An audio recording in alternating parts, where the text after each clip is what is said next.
I would assume that, at least from my down south friends that are coming from birth, it's a high level of children and converts because we made a choice, and they don't have a choice. Oh, interesting. It's interesting that you think of it in that perspective. Uh, We're a higher level, and then because we yeah, experienced what it used to be like, and they never experienced it. They're not missing something because right, right. Good morning, good morning. Different opinion, different way of thinking about it? Well, I didn't readily associate it with the idea of a Baal Tshuva because the fact is that even if you're brought up from birth, um, there still are a whole litany of things that you desire, I understand it, but we've never Say it experienced. again, all the things that you like. that you desire. And we were talking last night in Chovos Halavavos about um, is it which is better to resist temptation or to raise yourself to the level where you no longer have temptation, so that was a discussion in the Sefer, because I pointed out that the Rambam is of the opinion that the higher level is to maintain a strong desire for certain things and then resist those temptations and serve Hashem How nonetheless. many people could rise above the temptations? It's a Well, level, an unattainable level. An example of smoking, for example, for a person who then, after years of smoking, they finally conquer it, and then they can look next door and see, I'm just thinking, I can't even go there.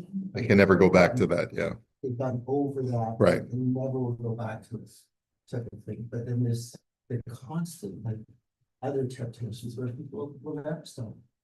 Looking at, beautiful women and stuff like that, which I think is a good thing to the thing. yeah, yeah.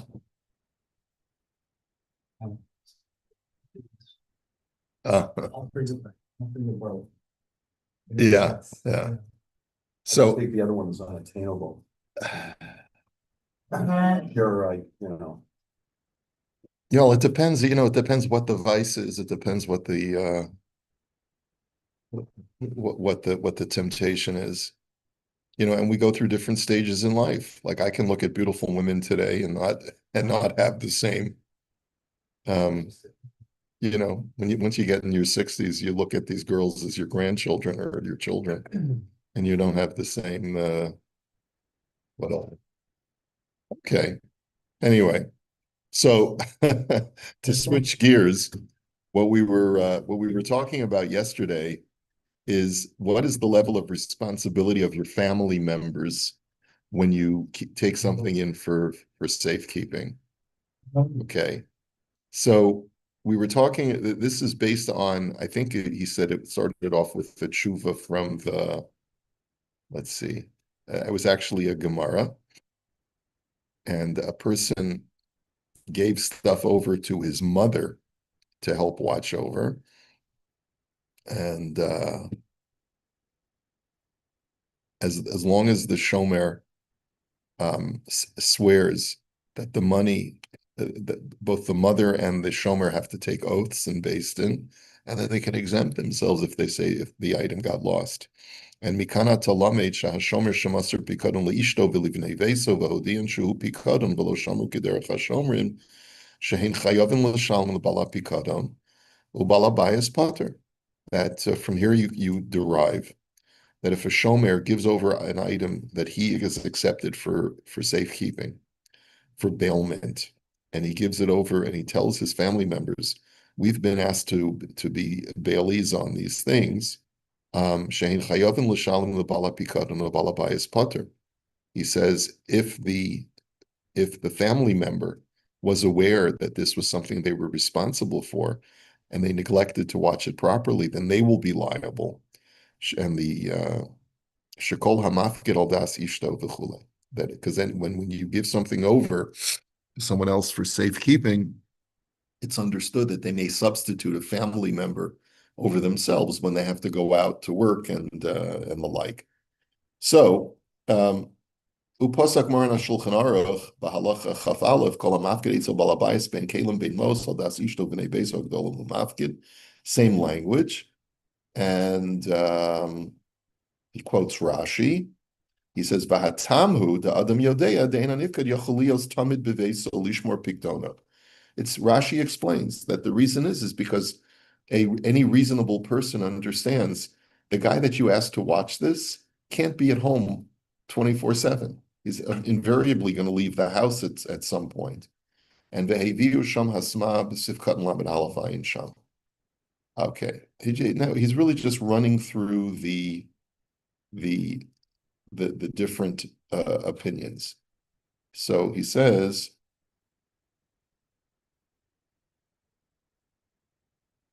okay.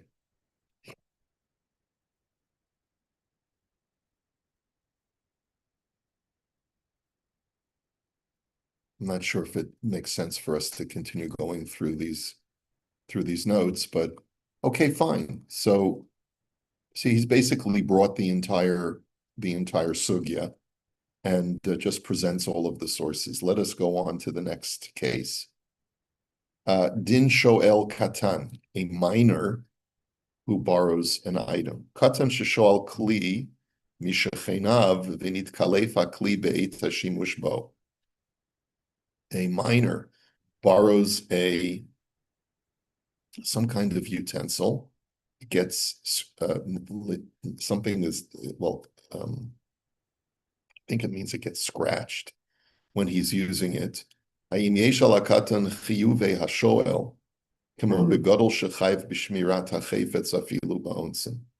does he have the same responsibilities as anyone else? If an adult borrows something and it gets damaged, he's got to pay for the damage. So does a minor have the same level of responsibility?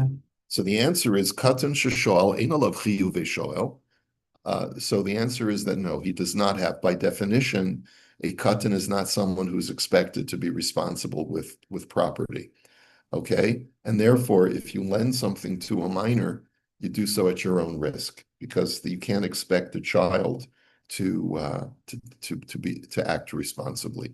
Aval katan sheishil legadol nechleku bazeh haposkim im yeshal of dinei shoel v'gam din ba'alav imo. But if a minor lends something to an adult, it says, "Here, you can look at this. Here's my Pokemon card collection." Some of these Pokemon cards are worth tens of thousands of dollars because of whatever. I'm not into that at all. I can't even appreciate why. But I guess if Mickey Mantle is valuable to baseball fans, I guess Pokemon cards are valuable to Pokemon kids.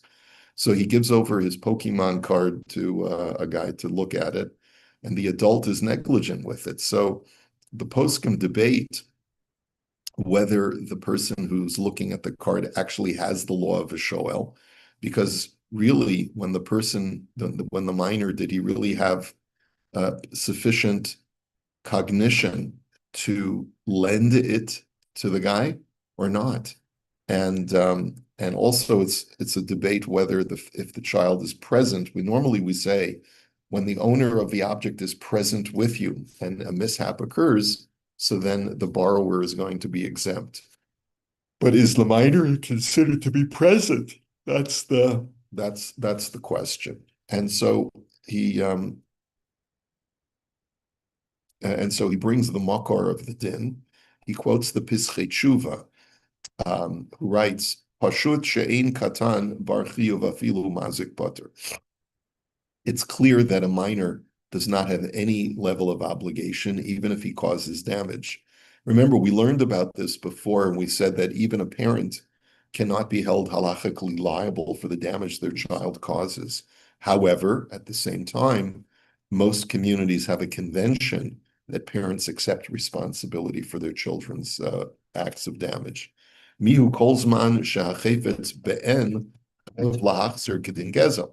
However, this does not allow a child to wantonly borrow things without returning them if the item is still intact. But I think we're talking about with the parents being responsible with the kid, so the kid breaks a door at school or kicks a hole in the wall at school, that is what the parents are responsible for, but I don't see the connection between something like that, for instance, versus a kid borrowing something and scratching it.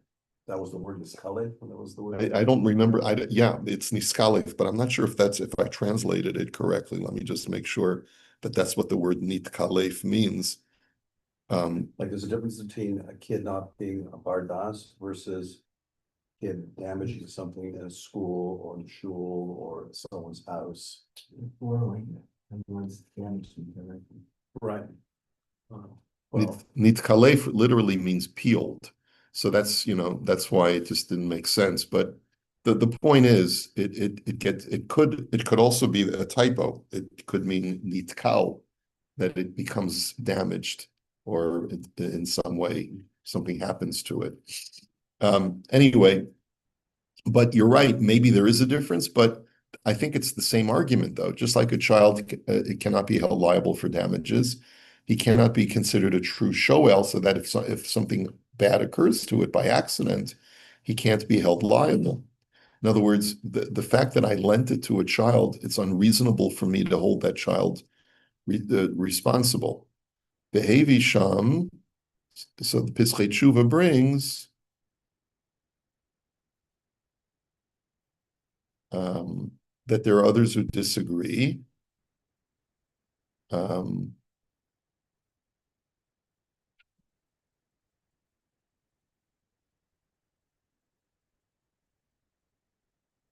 Okay, he goes through the whole sugya.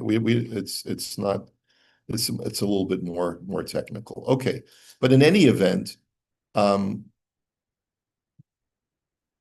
if the child is the lender instead of the borrower, there's also leeway for a borrower from a child to say, I didn't realize that I was going to be responsible for this, and you're only a minor, so therefore I cannot be held fully responsible like a regular shoel, because maybe you didn't have full knowledge. And therefore, and that's actually Shimlo. So he says,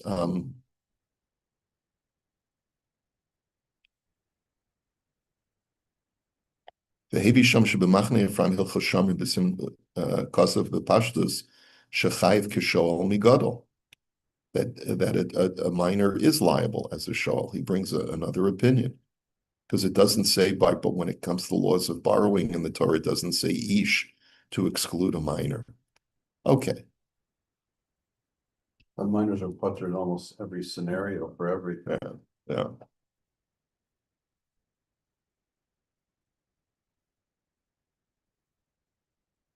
Okay, let us go on.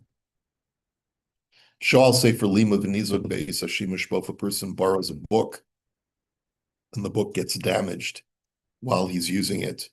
She'ela, Misha Sha'al Sefer Mechavero, V'nikra Bishata Limud. The person borrows a sefer and it tears while he's learning from it.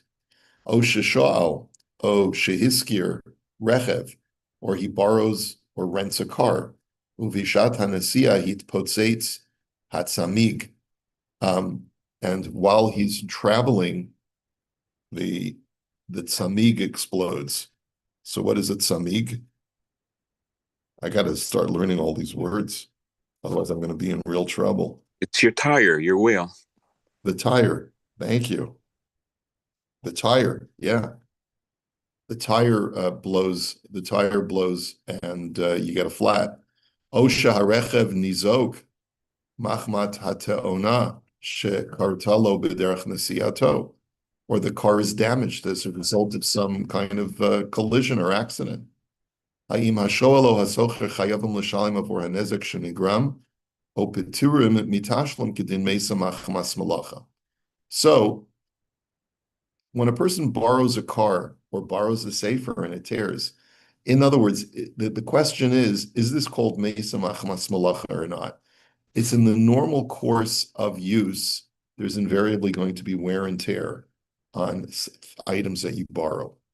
And so the Gemara says, that a shoel is patur for things that occur to the animal that he borrows in the normal course of use. So if the animal is being used in the normal fashion, and the animal injures itself while it's schlepping or while it's scraping against something, so the borrower is going to be not held liable because it was in the normal course of work. It's only when something happens to the animal that's a mishap that wasn't in the course of work. So the question then becomes, okay, so then what do you say about a person who borrows an inanimate object and in the normal course of use, something happens to it? If a guy gets a flat tire on the road, is he going to be putter as a shoel because it's in the normal course of use? So the answer is as follows. Misha shoal sefer v'nikra b'sha shalom mebo, o sheshol shofar or lulav u'b'shas mitzvah nistak v'nischalkel. Another example is if he borrows a shofar or a lulav, and as he's using it, it gets cracked and splits. Nechshav hadavar k'meisa machmas malacha. It's considered to be that it died in the course of normal use, and therefore the borrower is going to be patur. So I have a real problem with that. Have you ever lent your lulav to a guy? Yeah, they break the pitham. I'm not even talking about the esrog. I'm saying, you ever see, like when I shake my lulav, I'm very gentle because that's what the halacha requires, just back and forth movement like this. But you ever see guys like they get out their aggressions on their lulav and all the leaves are are splitting, and that's what passels a lulav, the way that some people use it, because they're really totally ignorant about the proper way to shake a lulav. And so I have a problem with the way that he's describing it. You'd have to say that you lent it to a person that in the normal course of using it like a normal person, it gets damaged like that.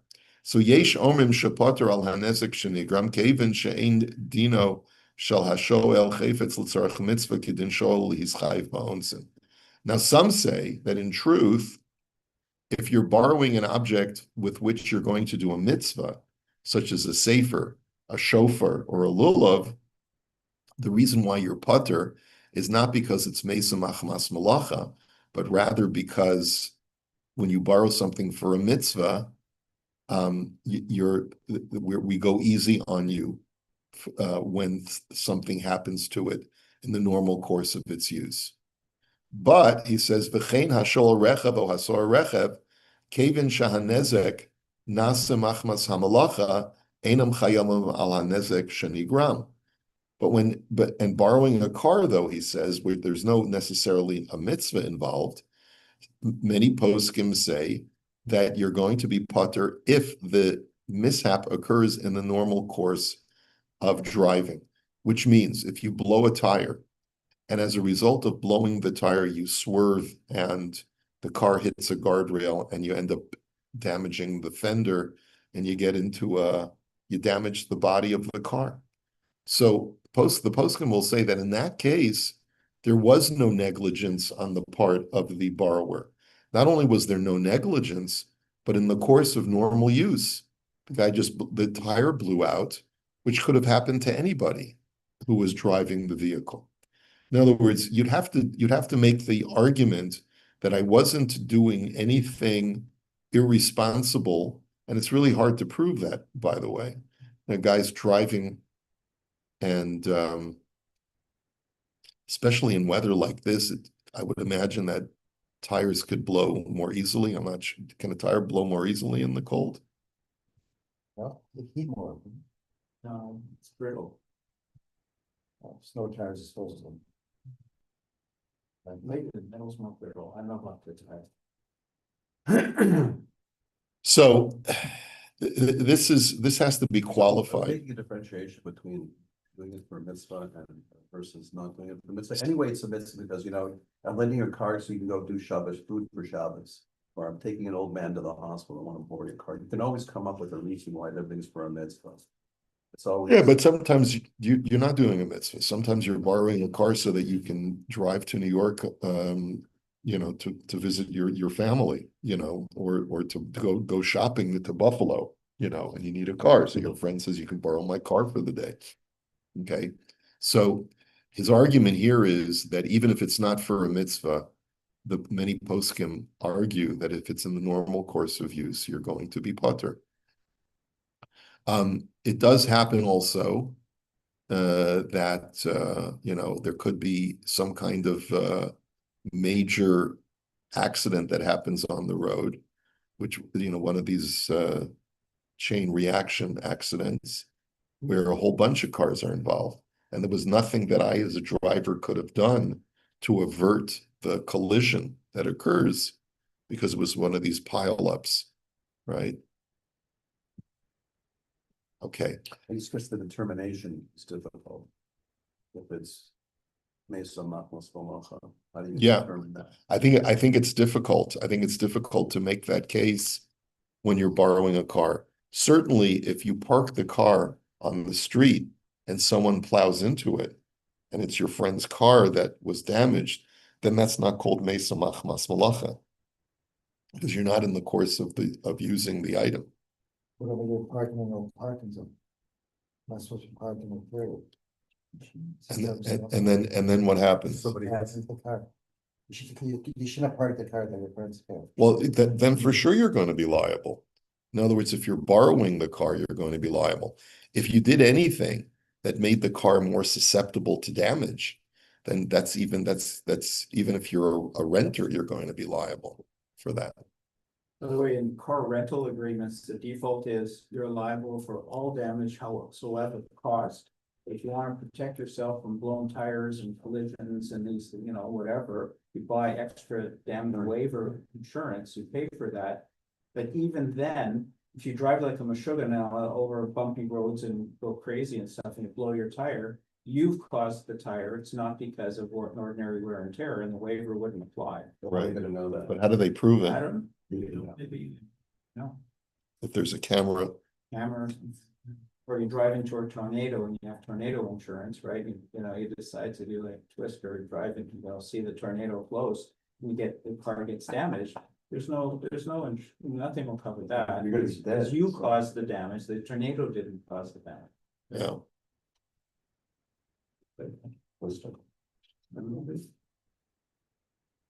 Okay.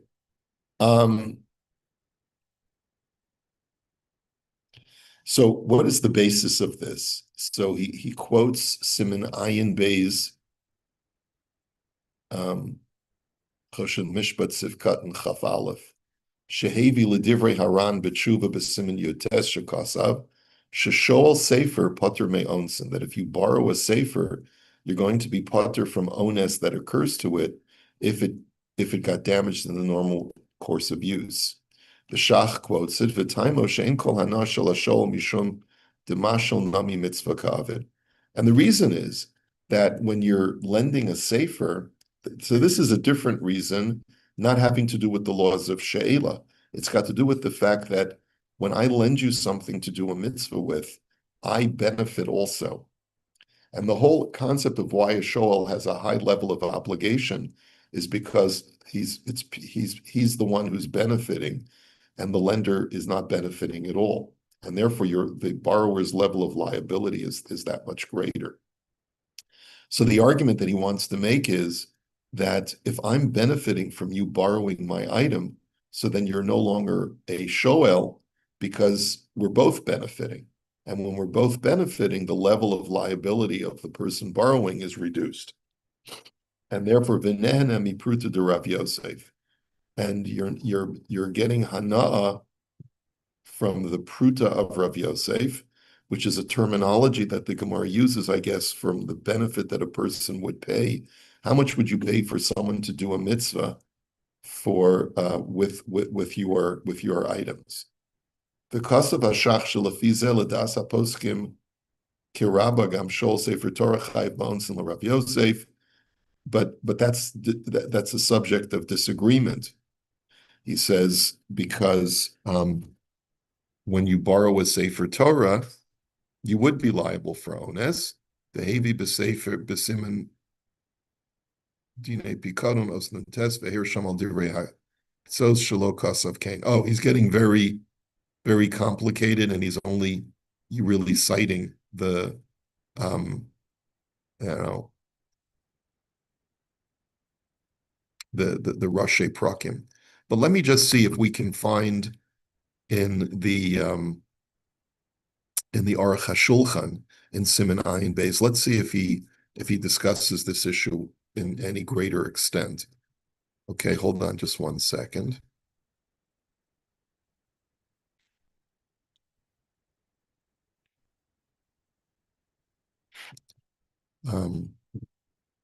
Start.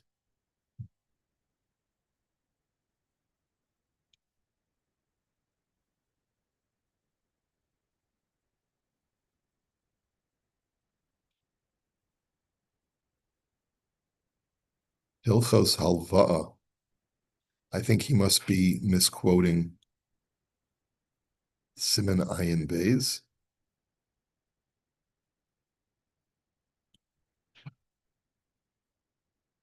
That doesn't make sense. So there should be Siman Ayin Beis, but let's see.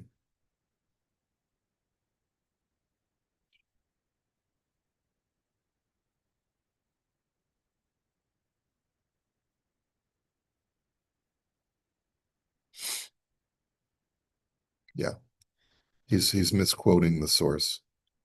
Okay.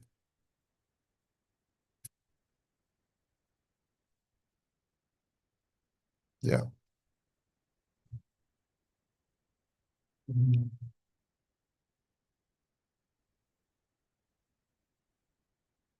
Okay, it's Siman Shin Mem. Okay, so let's take a look at Siman Shin Mem.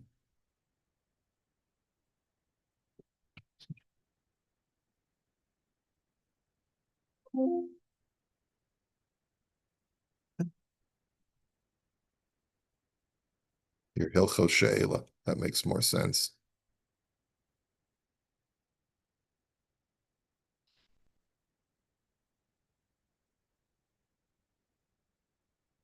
Okay, so let's see. Sif Gimel. Hashol behema mechaber lilich b'derech yadua. Okay, so let's take a look at this. Okay.